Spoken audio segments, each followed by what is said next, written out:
A paz do Senhor, meus irmãos. Amém. Glória a Deus. Por favor, abram comigo as suas Bíblias em João capítulo 13, verso 34. Enquanto os irmãos abrem, eu gostaria de agradecer essa oportunidade. É a terceira ou quarta vez que ministro aqui. É sempre uma honra, um prazer. Pastor Eberson, muito obrigado pela confiança, pela oportunidade. Que Deus abençoe sua vida. Sara, obrigado. Deus abençoe vocês grandemente.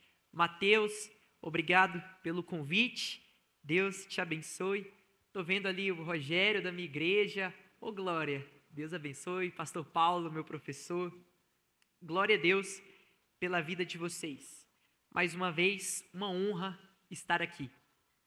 João, capítulo 13, a partir do verso 34. Um novo mandamento dou a vocês. Amem uns aos outros, como eu os amei. Vocês devem amar uns aos outros. Com isso, todos saberão que são os meus discípulos, se amarem uns aos outros. Amém. Os irmãos podem, por favor, se assentarem.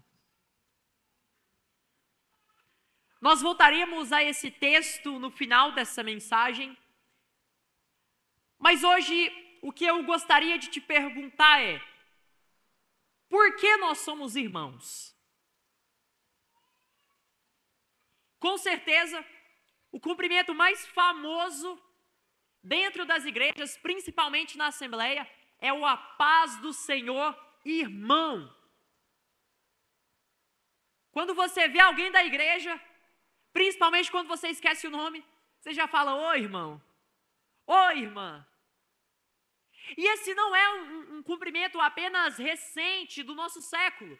Desde a igreja primitiva, desde o princípio, a partir de Jesus, eles já se chamavam de irmãos. Mas será que é só uma forma de tratamento? Ou de fato nós somos irmãos? E se nós somos, por que nós somos? O que nos torna irmãos? Esse termo foi inclusive até estranho no primeiro século, porque até o marido e a esposa se chamavam de irmãos. E aqueles que não conheciam o evangelho olhavam e pensavam: como assim eles são marido e mulher e se dizem irmãos? Isso é incesto? Então esse cumprimento pode às vezes soar estranho para algumas pessoas. Mas será que nós também sabemos de fato o porquê somos irmãos? É sobre isso que eu quero falar com você hoje. O primeiro motivo pelo qual nós somos irmãos é que nós fomos adotados pelo mesmo Pai. Isso nos torna irmãos. A Bíblia nos diz que antes de Cristo nós vivíamos no império das trevas. Nós estávamos condenados, não éramos filhos de Deus. Perdemos a paternidade de Deus. Ele nos criou à sua imagem e à sua semelhança, nos criou como filhos. Mas com o pecado, essa identidade foi corrompida. E passamos de filhos de Deus a escravos do inferno, a escravos das trevas. Até que Cristo veio e nos fez filhos. E eu acho muito lindo o texto de Romanos, capítulo 8, a partir do verso 14, que diz que nós não temos mais espírito de temor, espírito de escravidão, mas agora nós temos o espírito de adoção, pelo qual nós podemos clamar: Abba, Pai. Você foi adotado por Deus, eu fui adotado por Deus, nós temos um Pai, você tem um Pai. A melhor forma de nós definirmos Deus é como Pai.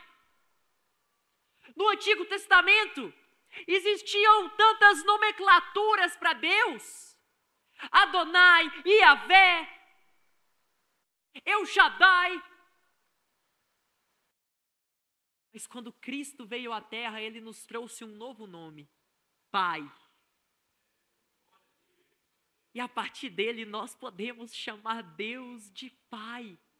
A partir de Jesus, Deus tornou-se o nosso Pai.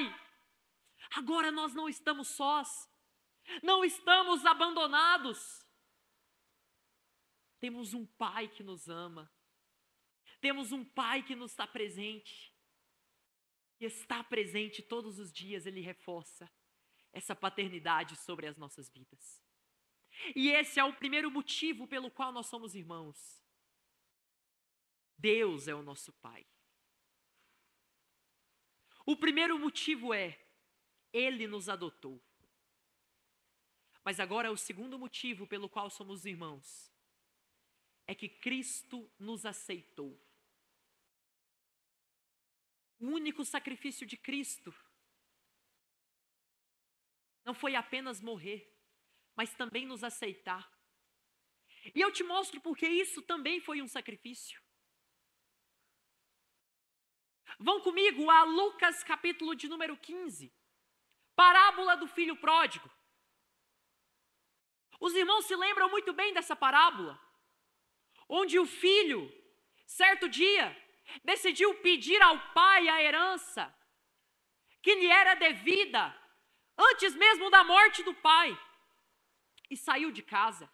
O filho pediu a herança, o pai concedeu, e ele saiu da casa do pai, e toda a herança que o pai lhe deu, ele gastou com tudo o que há de pior neste mundo. E um dia, ele percebeu que estava na pior situação. Estava de um jeito pior do que o jeito dos funcionários do seu pai. E ele decide levantar e ir atrás da comida, ir atrás da casa do pai mais uma vez. E tantas vezes nós olhamos para esse texto e falamos: olha, que história bonita, o filho pródigo se arrependendo. Na verdade, não é tão assim. Porque ele não volta porque sente saudade do pai. Sente saudade do que o pai estava lhe oferecendo. E ele perdeu. Mas ele volta, esse é o ponto. E quando ele volta, de longe o pai percebe o retorno do filho. O pai se levanta, vai até ele.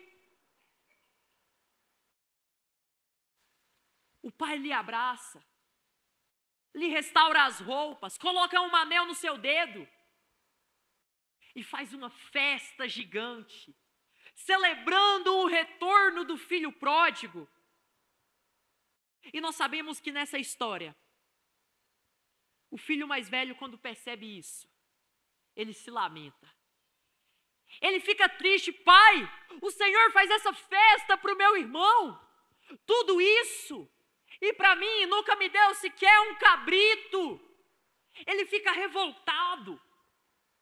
E todas as vezes que nós olhamos para esse texto ou lemos essa história, nós pensamos: como esse irmão é egoísta, como assim ele não se alegra pela volta do seu outro irmão? Nós olhamos com péssimos olhos para o irmão mais velho da parábola. Mas com certeza nós agiríamos da mesma forma. Não, Rafael, eu me alegraria com a volta do meu irmão. Deixa eu ilustrar para você o que aconteceu nessa história. Imagine que o seu pai tenha R$1 milhão. E você tem apenas um irmão. Logo, toda essa herança é para vocês dois. Mas antes da morte do seu pai, o seu irmão mais novo vai até ele e pede: pai, eu quero parte da minha herança. E o pai pega 1 milhão e dá a ele 500 mil. Aquele filho sai de casa e gasta aquele dinheiro com tudo que não deveria gastar. aposta no Tigrinho. Só na Bet ele coloca 100 mil apostando que o Corinthians não vai cair e perde tudo. Perde todo o dinheiro em festas. Olha o irmão ali atrás glorificando. Perde tudo. Em poucos meses. Gasta os seus 500 mil. E quando ele percebe que não tem mais nada, ele pensa, eu vou voltar para casa, meu pai tem. E ele volta. Pai, eu gastei os meus 500, mas o senhor ainda tem 500, né? Posso viver aqui? Mas calma. Os 500 era do outro filho. Quando o pai morresse. O que nós, às vezes, não percebemos na parábola do filho pródigo é isso. O filho mais velho não se alegra com a volta do mais novo, porque eram 2 irmãos e um pai. Se o irmão mais novo pegou a sua parte da herança, a parte restante é dele. Então, quando o pai está ali fazendo um churrasco, comemorando a volta do filho mais novo, ele está gastando a herança que um dia seria do mais velho. Esse é o motivo da revolta. E agora me diz, será que se o seu irmão fizesse o mesmo, não subiria uma raiva também em você? Ou será que você aceitaria dividir toda a sua parte da herança numa boa com aquele que gastou toda a que tinha? Ah, meus irmãos, com certeza não faríamos isso. Talvez se você for muito legal, você daria ali para ele uns R$1.000 e falaria, ó, se vira agora.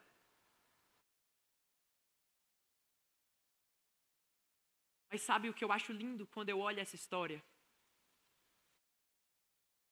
Que nós temos um irmão que dividiu a herança. E é por isso que hoje nós somos irmãos.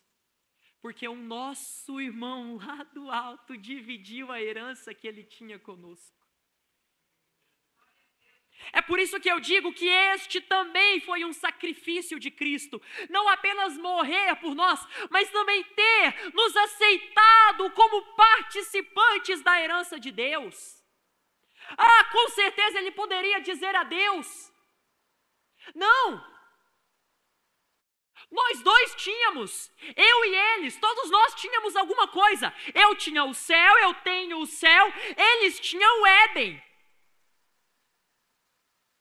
Eles perderam o Éden, eles gastaram a herança, trocaram pelo pecado, porque agora eu daria a minha herança a eles.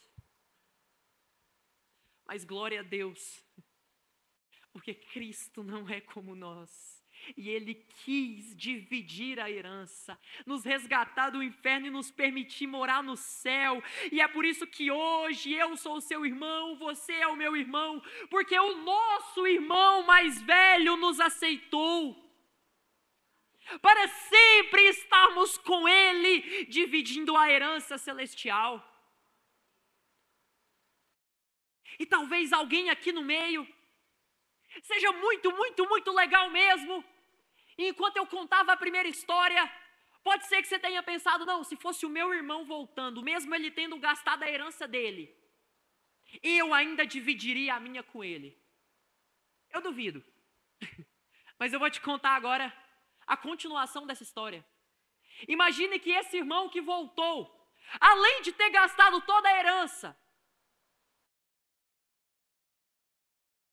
ele chega na sua casa dizendo, olha, eu não apenas gastei, entrei para o mundo do crime, drogas, fiz dívida, estão querendo me matar. Você pode ir lá morrer no meu lugar? Perdeu a herança e ainda fez dívida. O que você faria com esse irmão? Olha o que Cristo fez por nós.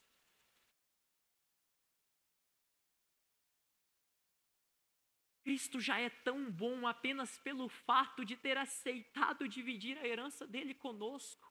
Mas ele ainda veio à terra e pegou a nossa culpa e morreu em nosso lugar. Esse é o nosso irmão mais velho. Assumiu toda a nossa dívida, a dívida que nós fizemos. Ele assumiu, levou sobre si, foi morto naquela cruz e nos fez irmãos. Antes ele era o unigênito, o único filho de Deus, mas morreu, tornou-se o primogênito, tornou-se não o único, mas o primeiro, para que a partir dele todos nós fôssemos também filhos. Ele morreu para que nós fôssemos filhos. Por que somos irmãos? Porque ele nos aceitou, mas também porque ele nos comprou. Ele nos comprou com sangue. É isso que Efésios 1 vai dizer, a nossa redenção foi mediante o sangue de Jesus. Nós somos irmãos porque temos o mesmo sangue. Eu não sei se algum dia você já ouviu essa pergunta. Você está ali ao lado do seu irmão, alguém chega e diz, vocês são irmãos? Somos. Mas vocês são irmãos de sangue mesmo? Nós somos irmãos de sangue. O mesmo sangue nos salvou. O mesmo sangue nos comprou. É esse o motivo pelo qual você é o meu irmão, eu sou o seu irmão, porque o sangue de Cristo corre em nossas veias. O sangue de Cristo nos salvou da condenação. E agora podemos ser irmãos uns dos outros. Nós somos irmãos porque o Pai nos adotou.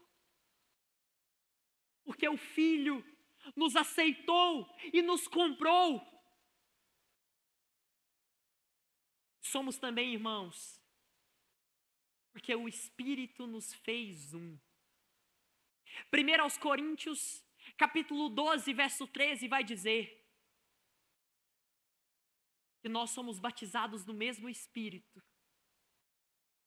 E por isso Ele nos uniu. Sejam gregos, judeus, Ele nos uniu. Pessoas diferentes Ele pegou e uniu. Nós somos irmãos porque o Espírito Santo nos fez irmãos. Deixando todas as divergências de lado e tornando-nos um só. De sorte que há no corpo de Cristo todos os tipos de pessoas. Porque as diferenças são deixadas de lado. E Ele nos faz um nele. O pastor Eberson deve estar pensando, é agora que ele vai contar a ilustração dos Power Rangers. Calma, pastor. Eu não vou dizer que é como se nós fôssemos Power Rangers que se juntam e a igreja é como se fosse um Megazord e todos nós juntos estamos nesse Megazord e as portas do inferno não prevalecem. Contra um Ranger sozinho as portas prevalecem, mas quando eles se unem em um Megazord não há porta do inferno que prevaleça. Eu não vou dizer isso, fique tranquilo, pastor. Quando nós estamos juntos, não há porta do inferno que possa prevalecer. A igreja precisa ser unida. Nós somos irmãos porque o Espírito nos uniu. Logo, se não tem união, não tem também irmandade. O Pai nos adotou para que vivêssemos juntos, para que fôssemos um. Como ele diz em João 17, assim como eu sou um com o Senhor, que eles também sejam um, que eles vivam em unidade. A igreja precisa estar unida. E o que o texto de 1 Coríntios vai dizer, que independente de como você seja, Ele nos une. E as diferenças não são mais importantes, porque nós somos irmãos de sangue, o sangue que nos comprou. E dentro desse corpo, cada membro desenvolve a sua função. E assim o nome de Jesus é glorificado, não tendo um mais importante que o outro. Assim como Paulo diz, não podendo dizer o dedo a outro dedo, ao joelho, que é mais importante que ele, pois todos têm a mesma importância dentro do corpo. E assim nós caminhamos glorificando Jesus. Aleluia! E agora, diante disso, nós podemos fazer outra pergunta. E para que nós somos irmãos? Por que nós somos? Porque o Pai nos adotou, o Filho nos aceitou, nos comprou e o Espírito nos uniu. Mas para quê? Para qual propósito Ele nos tornou irmãos? Cristo poderia muito bem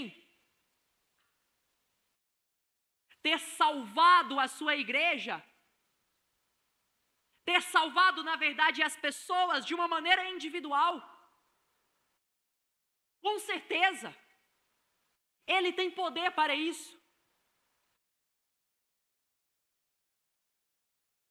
Mas Ele quis formar um corpo. Ele quis nos fazer irmãos. E se Ele nos fez irmãos, é porque existe um propósito por detrás disso. E dentro de tantos propósitos, eu gostaria de destacar alguns. Por exemplo, Gálatas capítulo 6, verso 2. Nós somos irmãos para que levemos os fardos uns dos outros e para que sirvamos uns aos outros. Esse é um dos motivos pelo qual Ele nos fez irmãos. Para vivermos em serviço, para servir o nosso próximo. A dor do nosso próximo precisa doer em nós. Aquilo que fere o outro precisa também me ferir. Devemos nos preocupar uns com os outros. Servir uns aos outros. E que tipo de serviço é esse? 1 João capítulo 3, verso 16 explica. É dar a vida pelos outros, assim como Ele deu a vida por nós. É ter uma atitude de serviço tão grande, a ponto de poder dar a própria vida pelo próximo, porque Ele fez isso por nós.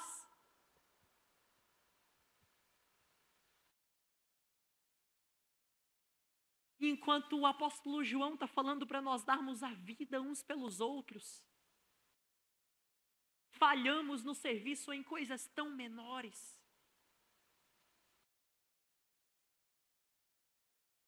Mas hoje eu quero te convidar a isso, a servir. Esse é o propósito da igreja, enquanto está aqui nessa terra. Servir uns aos outros. Maior é aquele que serve. Cristo nos chama a esta posição de servo. Compartilhar e tomar a dor dos outros, assim como um dia Ele tomou a nossa dor, assim como Ele sente a dor da humanidade. É Ele mesmo que diz em Mateus 25, quando não alimentamos aquele que precisa de comida, nós deixamos de alimentar Ele. Quando não damos de beber àquele que precisa, nós deixamos de dar de beber a Ele. Porque Ele sente a dor da humanidade. Da mesma forma, nós precisamos sentir a dor uns dos outros. Mas Paulo também diz em Romanos capítulo 12, verso 15. Para não apenas chorarmos com os que choram, mas também se alegrar com os que se alegram.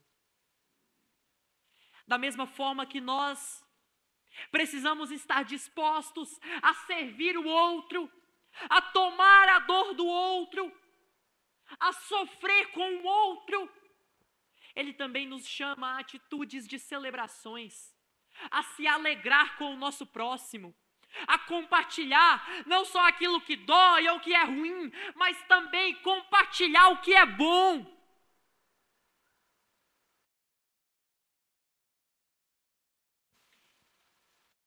Existem aquelas pessoas que realmente vêm à igreja ou procuram quando estão com alguma dor, quando estão em um momento difícil. Mas o que Paulo propõe em Romanos 12 é não apenas chorar com os que choram, mas também se alegrar com os que se alegram. Que nós encontremos outras pessoas que sofrem as nossas dores, mas que possamos também dividir as nossas alegrias.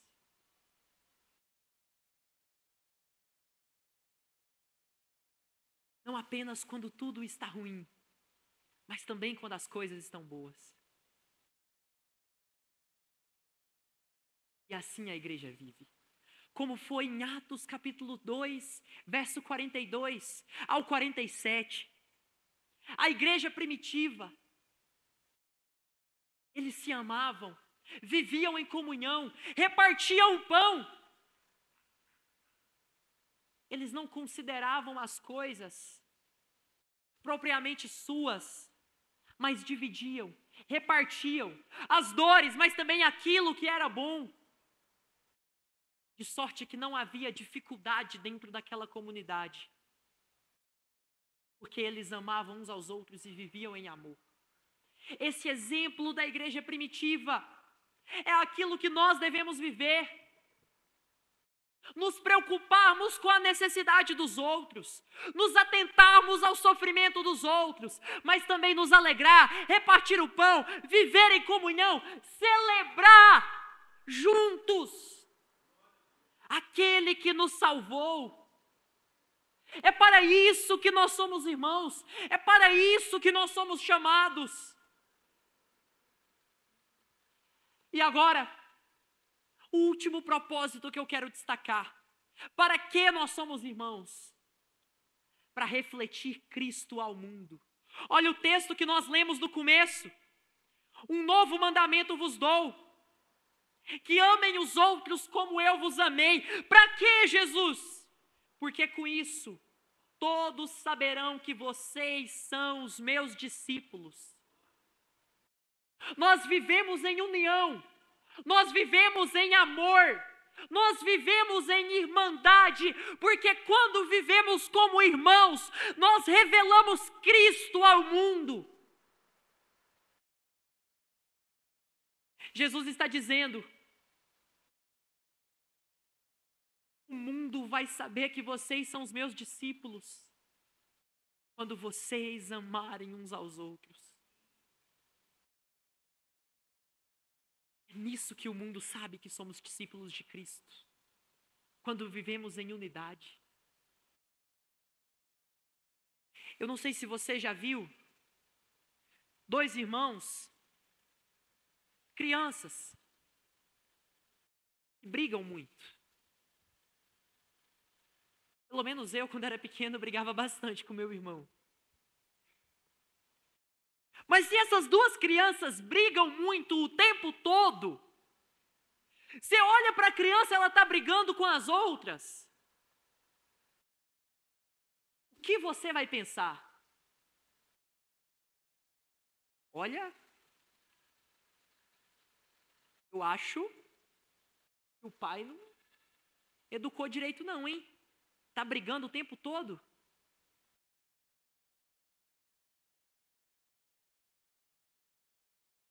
Quando aquelas crianças brigam, a imagem do pai é prejudicada. Nós revelamos Cristo ao mundo. Quando há briga na igreja, a imagem do pai é prejudicada. Mas quando nós vivemos em união, o mundo olha e o mundo sabe que somos discípulos de Cristo. Quando as divergências entre denominações teológicas, entre linhas de pensamento, tomam conta, viram palco para briga, o que o mundo está pensando da igreja.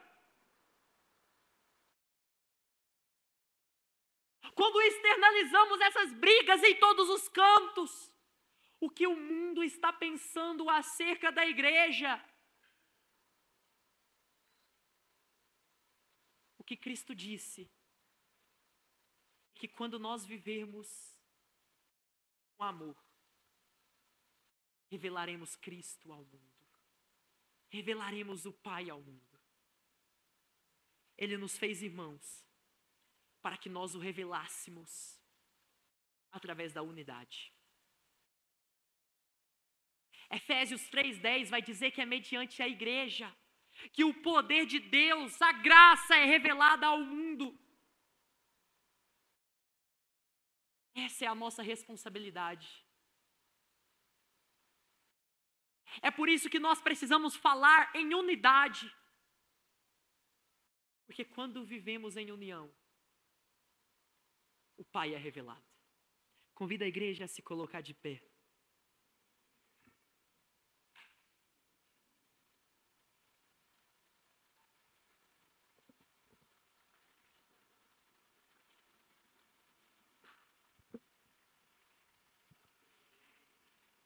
Jesus está nos chamando a vivermos como irmãos, a amar uns aos outros como Ele nos amou. Se não existe unidade, não existe manifestação do Filho de Deus à humanidade. Se não existe liberação de perdão, Cristo não é manifesto ao mundo por intermédio da igreja. Por isso, nessa noite, eu quero te convidar a uma oração. Que você ore, pedindo para que Ele coloque perdão no seu coração se você precisa perdoar alguém. Se nós não perdoamos, nós não conhecemos a Deus. Se não vivemos em unidade, não conhecemos a Deus. Muitas vidas espirituais estão travadas por falta de perdão. Porque a própria palavra diz que antes de entregarmos a nossa oferta ao altar, primeiro precisamos perdoar os nossos irmãos. Se existe falta de perdão no seu coração, suas orações não estão sendo ouvidas. Por isso hoje eu te convido a essa atitude de perdão, a viver em unidade. O que nos faz irmãos é o sangue. O que nos faz irmãos não são os mesmos gostos. O que nos faz irmãos é o sangue. É o sangue de Jesus que corre em nossas veias. Pai, em nome de Jesus, nós te glorificamos por essa noite, nós te glorificamos por tudo que o Senhor tem feito em nossas vidas. Pai, nós te glorificamos porque um dia o Senhor nos adotou. O Senhor nos adotou quando éramos escravos, quando estávamos perdidos. O Filho nos aceitou. O Filho nos comprou com o seu sangue, o Espírito nos uniu e dessa forma nos adotando, comprando, redimindo e unindo, o Senhor nos fez irmãos. Então, Pai, ajude-nos a vivermos como irmãos, carregando os fardos uns dos outros, perdoando uns aos outros como o Senhor nos perdoou, nos alegrando uns com os outros, para que assim o teu nome seja revelado ao mundo. Uma igreja não unida prejudica a sua imagem. Então, Pai, que nós possamos viver sempre em união, para revelar aquele que é o próprio amor. É o que nós te pedimos, em nome de Jesus. Amém.